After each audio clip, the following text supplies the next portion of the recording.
Да, продолжуваме со емисијата, како што кажав, тука во студиото имаме представници на Сдруженијето на приватни здравствени установи и приватни доктори по дентална медицина. Тие вчера излегува на протест, имаат низа барања до Министерството за здравство. Затоа ги викнавме сега тука во студиото да поразговараме за тие барања, што се проблемите со кои се соочуваат. Тука го имаме господин Жарко Георгиев, кој е председател на Сдруженијето, и Дафина Богеска, представник исто така од Сдруженијето. Добро дојдовте во студио 10, прв пат сте ми се чини во телевизија 24.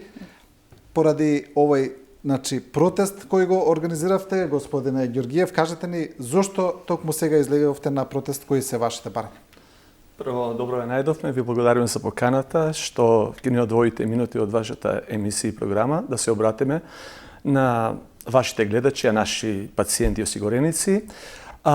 Причината за овој протест веќе тлее оддамна, бидејќи докторите по дентална медицина и нивните приватни здравствени установи оддамна веќе поради начинот на финансирање се на работа банкрот.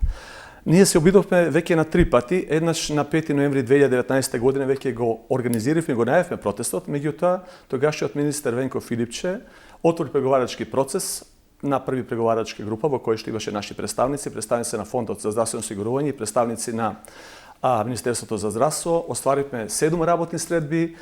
Дојдовме, се работеше на платформата, меѓутоа конкретно до заклучоци не дојдов поради пандемијата и тогашните избори. Втор пат направивме онлайн протест за време на пандемијата и ова вчера ние веќе трет пат протест во организација на нашето здружение со физичко присуство. Игноранскиот однос на Министерството за здравство и на надлежните институции не натера да го направиме тој чекор. Ние се обидовме, со пишени документи, со аргументи, со ставови, со забелешки, со еден тон на материјали, да ги убедиме во Министерството за здравство да поработат на нашите ставови, платформи, предлог барање. Меѓутоа, оттамо настапи молк. Тоа беше причината, а притисокот од членството е голем, бидејќи на вистина докторите по дентална медицина, голем број на приватни здравствени установи се на работ на банкрот. Тоа беше доволна причина за ние вчера на 15-ти испаднеме пред платото на Министерството за здравство и го изразиме нашиот протест. Да, ќе навлеземе во детали за вашите барања, ги имаме тука образложени. Богеска, што ви кажали нешто министрот Беким Сали или неговиот тим или представници на министерството? Вашиот колега вели игнорантски однос. Зошто игнорантски? Па и ние сме изненадени зашто е таквиот однос, поготово кога министерот е и наш колега. Може би не верува во ситуацијата, бидејќи ситуацијата е различна во различен дел од Македонија. Во помалите места има огромни проблеми, во Скопје има повеќе жители, повеќе странци, има можност повеќе да се работи на пациенти, да се заработи и може би не верува во цела ситуација, меѓутоа бројките што ги имаме како факти и докази извадени од Фондот за здравство, кој ги изваде впрочем и заменик министерот, кој е единствен досега во изминатите години, кој јавно ја потврди нашата катастрофална состојба и јавно кажа дека покачување на бодона капитација не е решение на проблемите кај стоматолозите, е единствен досега заменик министер од Министерството за здравство кој ги потврди сите овие работи. И вчера ви кажа ли нешто? Што ви кажа вчера? Да, вчера не успеавме да оствариме средба со министерот, наводно имал закажано други состаноци со други странки, не прими повторно заменик министерот и единствено беше договорено дека ќе се оствари средба. Добро, ајде да видиме, господин Георгиев, малку од вашите барања, конкретно, например, почнувам од бројот 1, вели само 100 или 8,3% успеале да запишат доволен број на пациенти и да имаат минимален прилив на средства врз основ на капитација. 91,7% или 1105 не успеале да запишат доволен број на пациенти. Што значи тоа, да преведеме на гледачите во пракса? Така, значи кога почна реформските процеси во здравството од 2005 година беше воспоставен систем на финансирање, модел на финансирање по пат на капитација и по пат на партиципација. Тогашните економски тимови во Фондот за здравствено осигурување пресметаа дека со вредност на капитализацион бот од 45 денари и 2000 осигуреници е задоволителна бројка која што може да се оствари и да биде доволен финансискиот прилив на средства во приватна здравствена установа. Меѓутоа, со тек на времето работите диаметрално се променија. Бројот на пациенти од ден на ден се повеќе се намалуваше, а бројот на приватни здравствени установи кои што добива лиценца за дејност во мрежа се зголемуваше, бидејќи имаме два диаметрално спротивни критериуми. Едниот е на владата, на Министерството за здравство, врз основа на кој што лиценца за вршење на дејност во мрежа се издава на 1000 жители, а другиот е на Фондот за здравствено осигурување кој смета дека економска исплатливост по тиме 2000 осигуреници. Токму тоа доведе до нееднаква капитираност или до нееднаква прикрепеност на пациенти во територијата на Република Македонија. А добро, кој модел се спроведе во тие два? И двата сега, значи капитација и партиципација, меѓутоа ние како здружение сметаме дека овој модел дека е надминат, дека не одговара на сегашната реална ситуација и дека треба да биде заменет со нов модел за финансирање за кој што ние се бориме. Значи, по овој модел сега на капитација, фактички само овие бројки што вие ги споменавте се вистините и точни и само тој процент од 8,3% е задоволителен број на ПЗУ кои што успеваат да обстанат со прикрепени пациенти на база на тој модел на финансирање. Другите, значи ако земеме преку бројки 247 стоматолошки тима заработуваат под 30.000 денари месечно. 144 заработуваат по 40 или вкупно околу 600 тима заработуваат по 50.000 денари месечно. Се извинувам само да појасниме, зборуваме по човек или по тим? По тим. Значи што тим значи подразбира, тимот го сочинува, значи доктор на дентална медицина или стоматолог и стоматолошката сестра. Значи сите тројца заработуваат 30.000 денари, да речем. 247 тима на ниво на територијата на Република Македонија заработуваат по 30.000 денари добиваат од Фондот за здравствено осигурување. Тоа е невозможно тие тимови да обстанат и затоа ние алармираме дека голем број на стоматолошки ординации се веќе затворени или ќе се затворат. Токму тоа е причината за нашата борба, бидејќи сметаме дека моделот е надминат и дека треба подитно да биде заменет со нов модел на финансирање. Тоа ако споредиме со минимална плата, тоа е дури и под минимална плата по човек. Јас сум носиме пари од дома, да. Да појаснам во однос на средствата. Значи, парите кои ги исплаќа фондот врз основ на запишани пациенти и, како што кажа доктор Жарко, 30.000 или 38.000, не се само за тимо за плати, туку тие пари треба да се обезбеди кирија, вода, струја, режиски трошоци, амортизација. Тоа е се што добива ординацијата, значи пари. Да. Значи, со тие пари практично треба да се обезбеди опстанок на ординацијата, квалитетна услуга, да се купат квалитетни материјали и сето тоа, вклучувајќи платите. Зборуваме, значи, со тие пари не може да се поминат нити минимални плати. Од 18.000 денари, значи, и докторот и сестрата земаат минимална плата. И дури има потреба, значи, овие тимови, имате во табелата се прикажани, преку 200 тима се со испод 30.000 денари. 247. Да. Добро, ајде малку да видиме сега и другата страна, нели, да се обидеме да ја артикулираме и тие аргументи. Доктор Георгиев, претпоставувам дека аргументите од страна на државата, на Министерството, на фондот, се дека вака е распределбата поради бројот на пациенти, поради бројот на ординации, на таков начин се прави некаква рамнотежа. И ве сега доколку се смени начинот на финансирање, како што вие барате, и ординациите да добијат повеќе пари, не знам колку е тоа, но повеќе, доволно, еве, но ако имаме преголем број на ординации, значи над потребниот број, како тоа би се регулирало? Дали тука предлагате некаков нов модел? Во моментот, значи... Бидејќи на овој начин, сега предпоставам дека на некој начин се прави природна селекција на тоа колку ординации се потребни на колку пациенти. На некаков начин се обидува системот да ги селектира. Очигледно неуспешно, според ова што ми кажувате. Каков би бил тој нов модел да ги задоволи параметрите и ординациите да добијат доволно пари, но и да нема премногу ординации, нели, тогаш државата, предпоставам, без потреба би давала повеќе пари. Значи, нашите анализи го покажуваат следно. Ние бараме, значи, фиксен финансиски надоместок по тим, а не по запишени пациенти. Тоа значи дека во таа сума на пари или во тој фиксен надоместок се пресметани плати и придонеси бруто на стоматолошкиот тим, понатаму риските трошкови и амортизацијата. Сега, тоа несомнено дека ќе доведе до покачување на буџетот за делот стоматологија, бидејќи сега некаде тој буџет е околу 14 милиони 900 илјади евра. Тие пари мора да бидат издвоени, значи, од буџетот за да можат да бидат задоволени сите тие побарување од страна на приватните здравствени установи. Меѓутоа, тоа мора несомнено да случи, бидејќи тоа е единствен начин приватните здравствени установи да обезбедат минимални плати и да опстанат.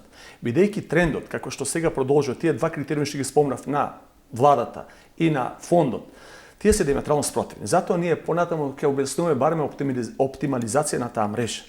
Значи бараме полека Тоа ми е прашањето, да. Оптимализацијата на мрежата го подразбира следново. Значи со тек, значи на времето ние бараме промена критериумот и да се издава лиценца за дејност во мрежа на 2000 осигуреници.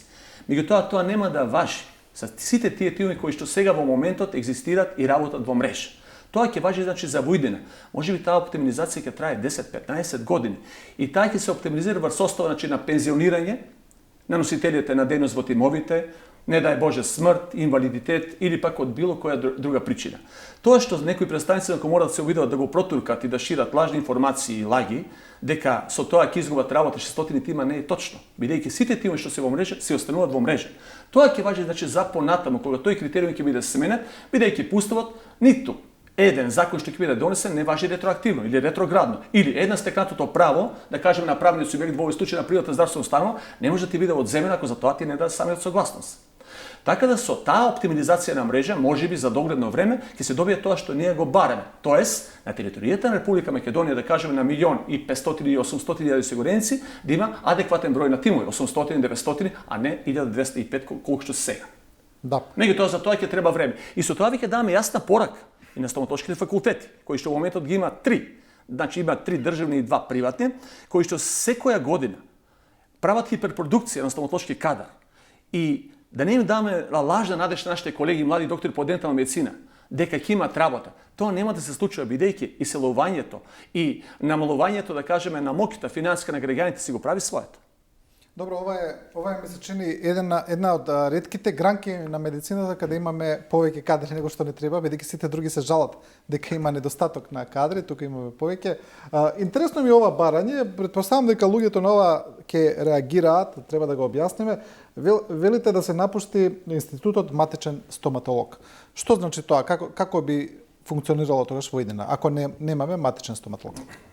Матичниот стоматолог сега моментално е осмислен пациентот да одбери само еден матичен лекар и за сите интервенции да оди кај истиот лекар. Со тоа што спречени сме, еве и ние пред се покрај што сме доктори, ние сме и пациенти, едноставно да си го оставиш своето право на друго место, во друг град во државата, кај друг колега, бидејќи, например, сите не сме подеднакво способни или доволно квалитетни. Некој е постручен да направи пломба, друг за екстракции, трет за протези. Така да, со промена на овој модел и брижење на матичниот лекар, секој пациент ќе му биде овозможено своето здравствено осигурување да го искористи во било која и кај било кој доктор кој има склучено договор со фондот во било кое место на територија на Македонија.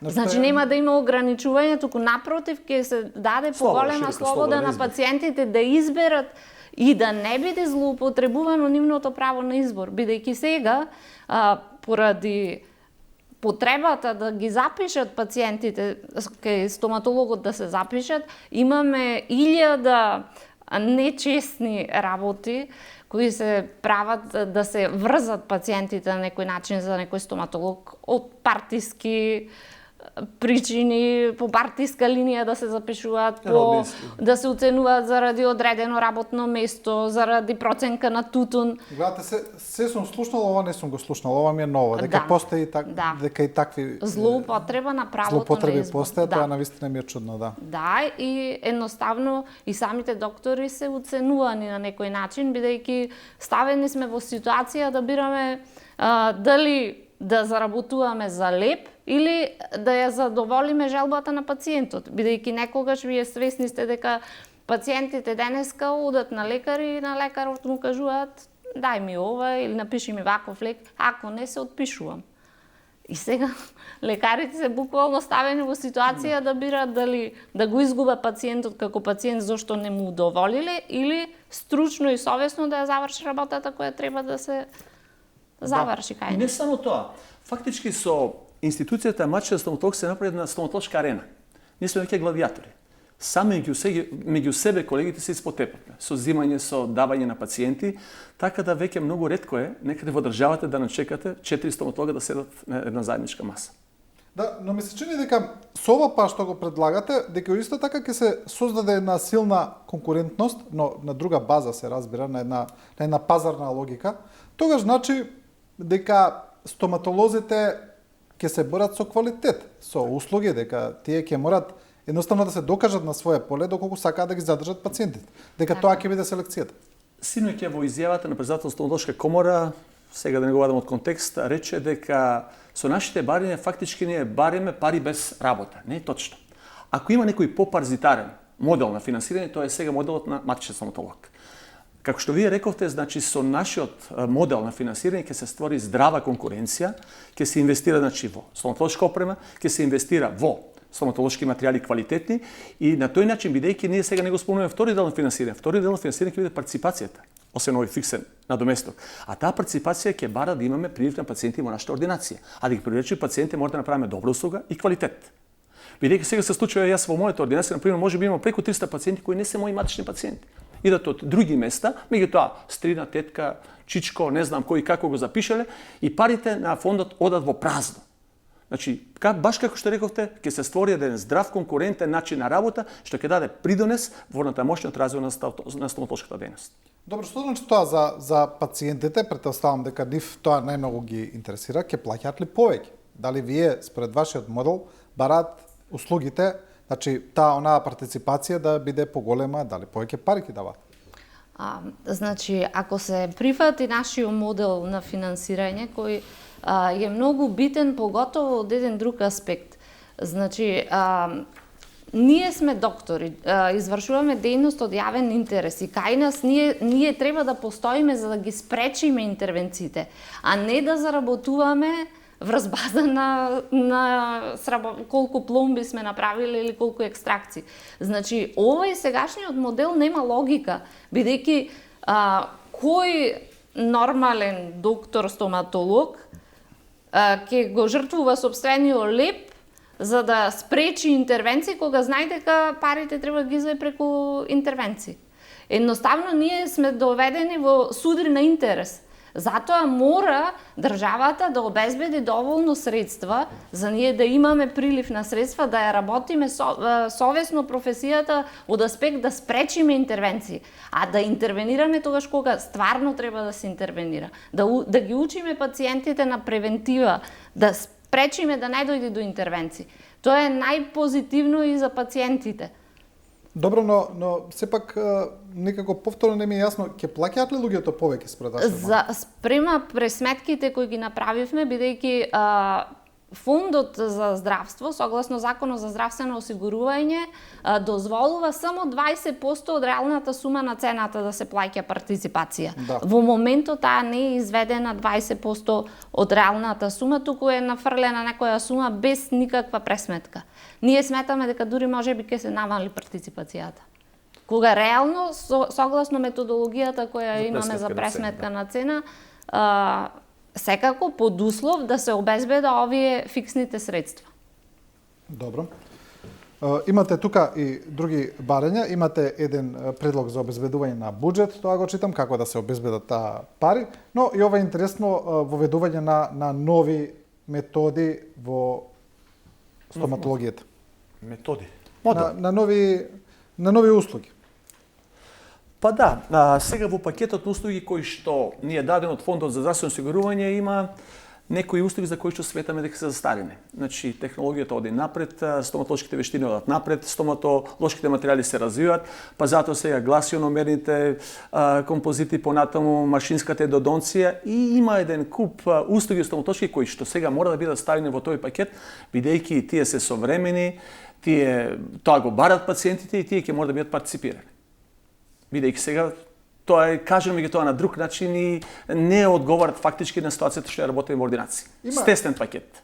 Има пациенти, ние сме сите пациенти, нормално идеме на забар, на стоматолог.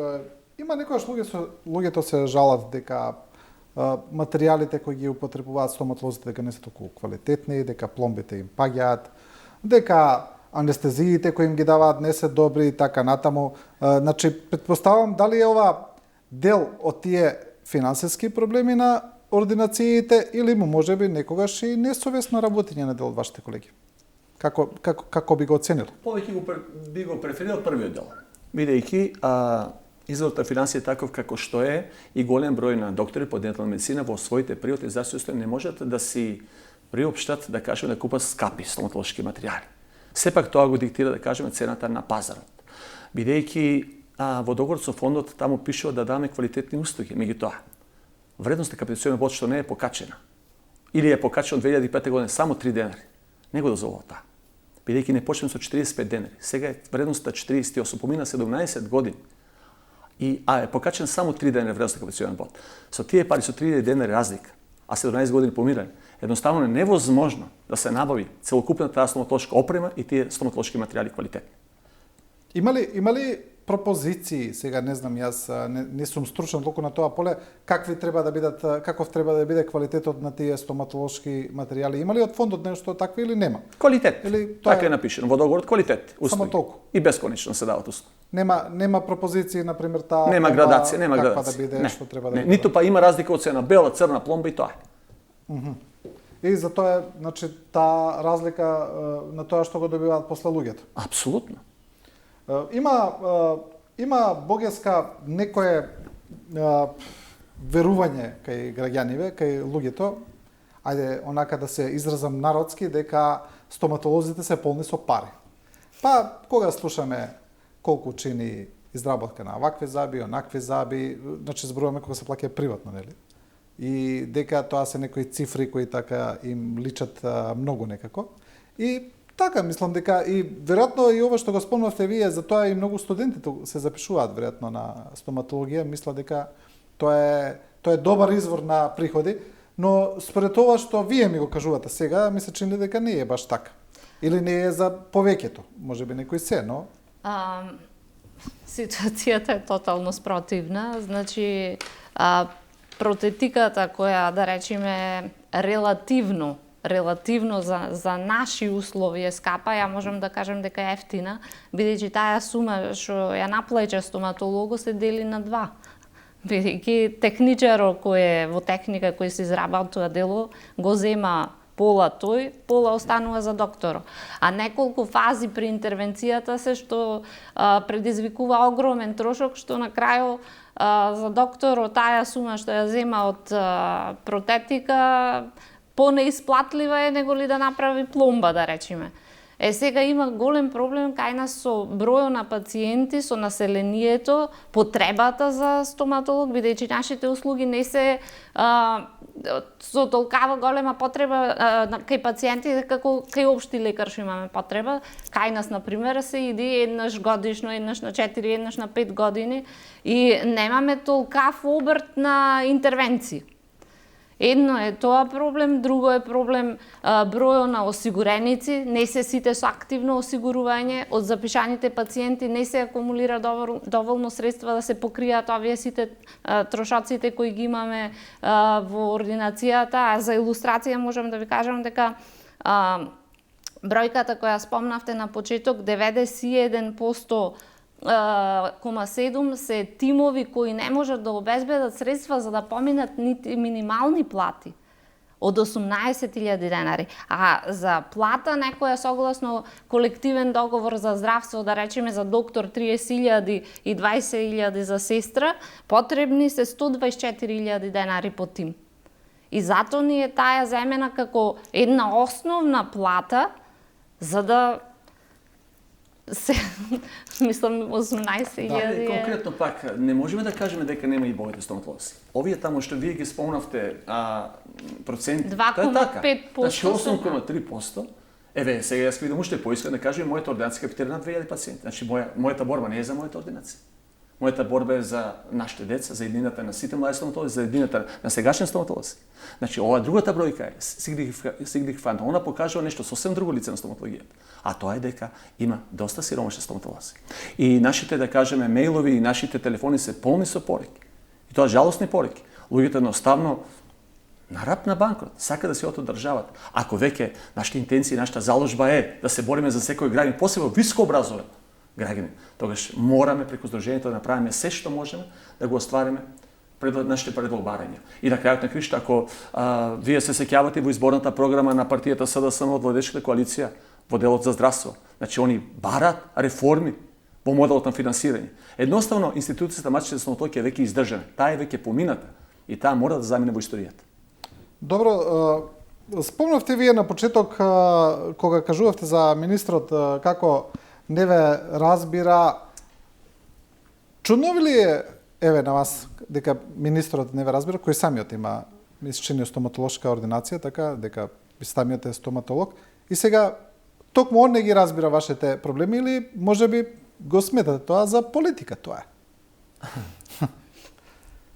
Јас претпоставам дека тој не може да не ги разбира, но како ги карактеризирате вие Сега, тоа? значи, во прашање се два концепти.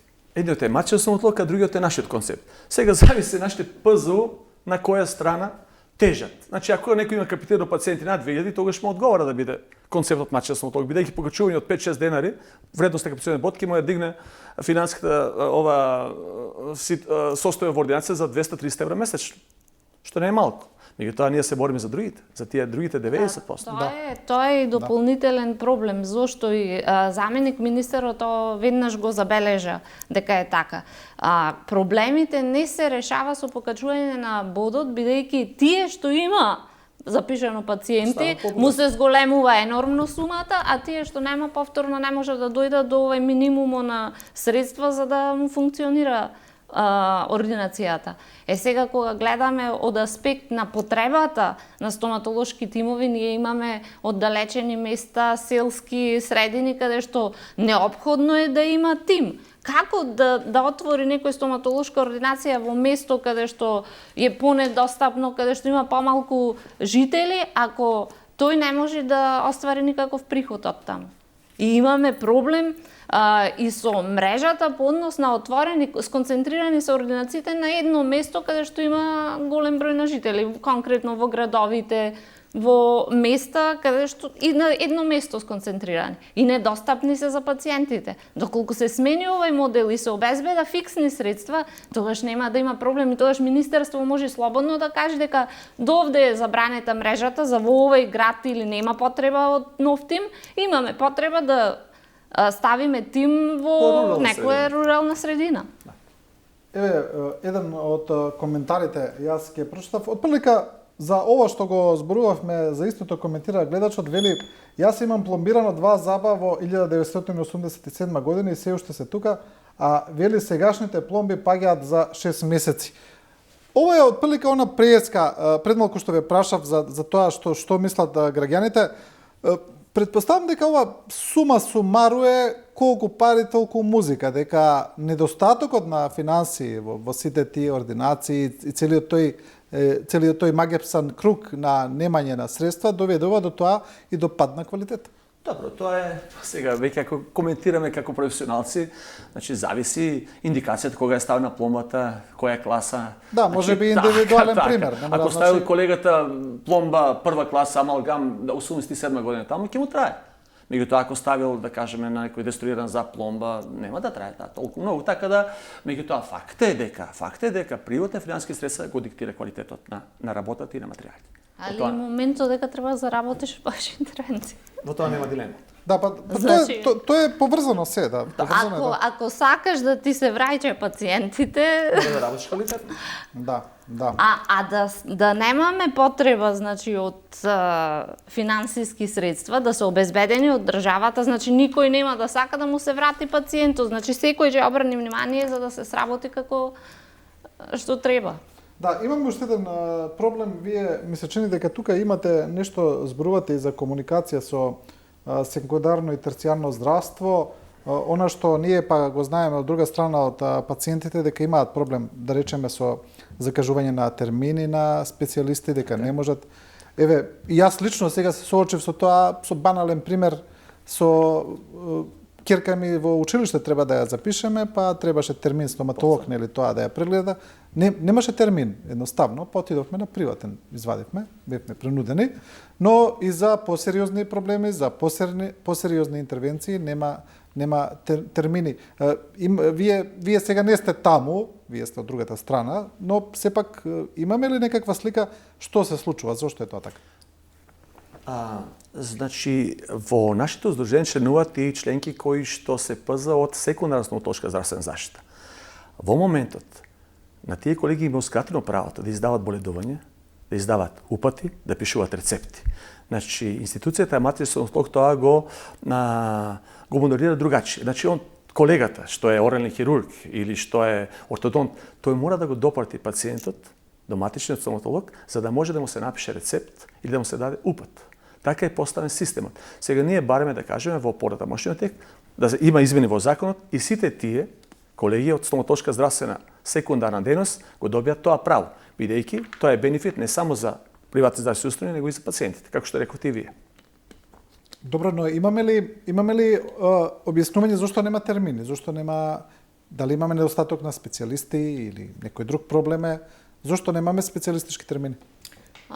Мислам дека проблем е прво тоа што исто повторно е со мрежата. Во одредено место сконцентрирани се одреден број на специјалисти од иста специјалистичка гранка, а во други места повторно нема. Значи истиот проблем ова кај нас што го има кај општите, го има и кај специјалистите. Многу малце ги има. Критериумите се можеби превисоки за одредени специјализации. Не се распределени подеднакво спрема потребата на населението и од тука и произлегува моментот за оптимализација спрема потребата на населението согласно член 15 од Законот за здравствена заштита, кој предвидува спрема потребата, спрема демографската структура на населението да се склучува договор со кадар кој е потребен. Кај нас е сега сето, например, во Кавадарци... Ние немаме орален хирург. Значи, општина од 30 и, според последниот попис, 35.700 жители, ние немаме орален хирург со договор со Фондот за здравствена заштита. И пациентите, услугите од орална хирургија ги наплаќаат приватно. Да. Добро, во однос на ова кога зборуваме за стоматологија, за стоматолошките услуги, знаеме она што се случуваше, да речеме, со луѓето кои доаѓаа од странство кај нас, пред се од соседна Грција, со отварањето на многу ординации тамо на југот, во Гевгелија, во Битола, во други градови. Ме се чини дека тоа со пандемијата се прекина, не знам како е сега, дали продолжува, дали се нормализира или не, тоа е голем, ми се чини голем извор на приходи беше тука, исто така со доаѓање на иселеници во летните месеци. Како е сега состојбата со тоа? Дали тоа полека се враќа во нормала или се уште не е баш кој што беше? Се уште не. Јас не би рекол постпандемичниот период, бидејќи пандемијата се уште не е завршена официјално. Да. И тоа периодот вака на олабавена пандемија не ги донесе резултат што ние ги очекувавме. Значи бројот на пациентите се уште мал и тој дел на природни финансиски средства е минорен, што значи финансирањето на природните здравствени установи во тој дел се уште е многу мал. Да. Добро, ние слушаме колку се, вие пред малку тоа го кажавте на некој начин дека не се согласувате дека цената на тие стоматолошки услуги кога се плаќаат приватно кај нас дека е голема. Слушаме колку е тоа на запад, колку е тоа, па еве и во соседна Грција, каде што доаѓаат кај нас, не само во Германија или тоа се некои, или да речеме во Соединетите Американски држави, каде што слушаме некои астрономски суми за кај нас нешто што се изведува за многу помалку. Имаме ли тогаш сега ситуација да наши доктори и специјалисти одат па во странство да работат како што е во другите медицински гранки? Кај нас се уште нашата диплома стоматолошка во нашата држава не е признаена од многу земји и најверојатно е тоа проблем што досега се нема иселено стоматолозите, меѓутоа тоа прашање на време е кога ќе се случи и кај нас. Штета е и жално е што на крајот пациентите ќе страдаат од цела ситуација, бидејќи и како што е сега ситуацијата со општите лекари ќе дојде и кај нас истото. Да. Добро, пред самиот крај, господине Ѓоргиев, има ли уште нешто што е клучно од вашите барања, а вака да не спомнавме? Уште тоа само да видиме. Нешто што е важно. Опфативме се, единствено сега јас на крајот тебе да кажеме на емисијата би апелирал до колегите мои. Ова не е борба само на нашето здружение, и членовите на нашето здружение. Ова е борба на сите нас. Значи, ако сакаме светла иднина на стоматологијата, тогаш мораме да ги прифатиме некои факти и некои бројки кои што во моментот се адекватни. Институтот Мачедонски стоматолог не може да обстане. Секаде на Балканот веќе тоа е институт кој што или замина или е во заменување. Она што го нудиме ние, тоа е иднината на стоматологијата. Доколку бидеме концепирани заедно, доколку се придружат кон тие наши барања, во тој случај се надевам дека и надлежните институции ќе имат слух за нашите предлог барања и ќе не испаднат во престрет на сето тоа што ние го бараме. Тоа што сега имаме ЗИД, тоа не носи ништо добро ниту за осигурениците, не носи ништо добро ниту за докторите, а уште помалку за државата. Веќе спомнавте, голем број на ординации се пред затварање или веќе затворија. Тоа што каже колешката доктор Дафина дека дипломата не ни важи, тоа е прашање на време кој ќе најде механизми како тоа да го озакониме и голем број доктори да се заменат од државата. Ако се согласиме со констатацијата дека еден високо образован кадар во кој што инвестирал толку многу и државата, како што е доктор по дентална медицина и фамилијата, кога е во целосна професионална и репродуктивна моќ, да го пуштиме да се замени, тогаш правиме грешка. Концептот на државата е европска иднина, а европската иднина бара и европска стоматологија. Европската стоматологија не е таква стоматологија како што е овде кај нас на маргините. Ние оддамна сме на дуплото дно. Бараме помош од надлежните институции, меѓутоа никој немаше слух до сега. Ова здружение фактички го подигна гласот. Колку тој глас ќе биде поддржан, зависи од колегите и само со заеднички сили можеме да одиме напред. Добро, уште за крај да ми кажете што планирате во иднина? Кажавте на почетокот дека имате игнорантски однос од Министерството за здравство, протестиравте. Што се вашите следни чекори доколку продолжи тој однос? Прво морам да кажам дека искрено јас себе се срамам од тоа што сум дел од една стоматолошка комора која наместо да излезе и да не поддржи на вчерашниот протест, излезе со став дека нашите барања се штетни не само за колегите, туку и за пациентите. И тоа го демантиравме, мислам, дека сега на емисијата. И дека треба да застанат тие, бидејќи ние плаќаме во комората да ги штитат нашите права и барања, а не против нас да излегува. По однос на идните планови на здружението, доколку продолжи вакви игнорантски однос, аз се надеваме дека нема да биде така. Ние имаме во план законски да ги оспориме сите акти на фондот, кој го предвидува и го дефинира начинот на плаќање во примарна стоматологија и доколку е потребно и тужба да направим и против државата, нормално, бидејќи услугите кај нас не се соодветно исплатени. Да, значи тоа е вашата идна форма на протест, нема да некои други форми да спроведувате? Па еве, пробавме со протест, дека е трет протест со физичко присуство, меѓутоа најверојатно дека тоа не е начин со кој што може да ги одоброволиме надлежните институции да постапат по некои наши предлогобарања или барем сериозно да се разговара за тие предлогобарања. Вчера 100 доктори имаше на температура од 35 степени пред Министерството за здравство. Ова не беше шлаканица за нас, ова беше шлаканица за професијата. Значи, некој така со тако подценувачки однос, да остави 100 доктора на сонце. По најмала рака е жалост.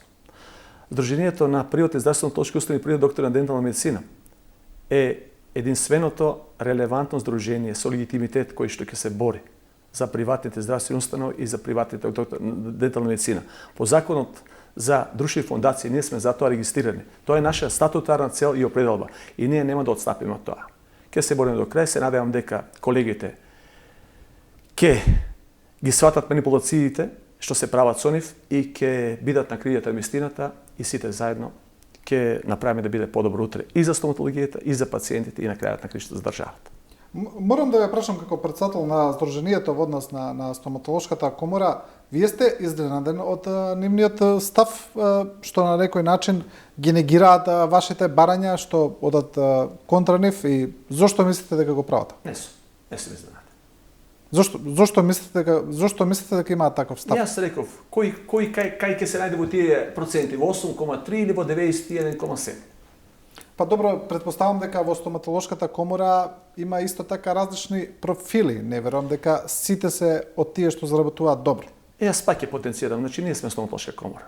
Јас сум бил председател на Грана Добра стоматолошка комора, сум бил делегат во собрание, сум учествувал во изработка на монографии, сум учествувал во организација на симпозиуми, доктор Дафин е делегат, председател на регионален одбор, членови на нашето здружение се били председатели на собрание. Ние сме стоматолошка комора. Значи ние сите сме стоматолошка комора. Тоа што сега некој сака во името стоматолошка комора да направи апартеид, тоа е веќе друга приказна и затоа ние не може да одговараме. Факт е дека процентите, бројките и она што се вика реалност е на наша страна. И тоа што ние го нудиме како концепт. Но јас ве прашувам што мислите кои им се мотивите? Зошто настапуваат така, да? Значи вака, прво изјавата беше дадена од председателот на стоматолошка комора, криејќи се зад наводно извршниот одбор, на одлука на извршен одбор дека е донесена. Значи, за таа одлука, доколку била донесена, воопшто не беа консултирани регионалните одбори на ниво на Македонија. Значи, како може 15 души во извршен одбор да одлучат за сите нас? А како е по статутот сега, јас не знам, треба ли да ги консултираат? Па треба да се консултира регионалните одбори. Како може 15 души, од кои 15 души дел се вработени на државно, дел се специјалисти, некој мал дел се општи лекари, значи да одлуча во името на сите. Дали да го поддржа протестот или не, без прито да се консултира со регионалните одбори, со цело членство на комората. Значи, Вие гледам дека не сакате тоа да го потенцирате, но јас директно да ве прашам, се сомневате ли на тука на учество на политиката во оваа одлука на стоматолошката комора? Ние не го спомнавме уште на работа, не спомнавме по однос на проблемите со комората.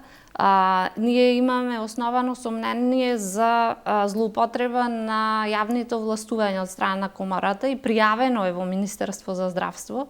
Меѓутоа, до ден денеска Министерство за здравство нема воопшто постапено. И овде сакаме јавно да ја повикаме и антикорупцијска комисија да ги испита работите и во Министерство за здравство, зашто не е испитан цел случај.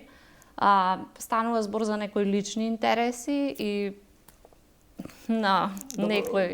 Какви злоупотреби, ако може, мислам, да се злоупотреба на јавните овластувања во смисла на организирање на настани за континуирана едукација. Значи, организирани настани се од страна на здруженија кои не се регистрирани во Централен регистар.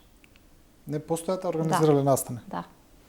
И нема реакција за тоа ништо? Нема никаква, досега нема никаква реакција. Ние дури испративме до управен инспекторат, зошто не е одговорено на барањето кое е поднесено за вонреден инспекцијски надзор.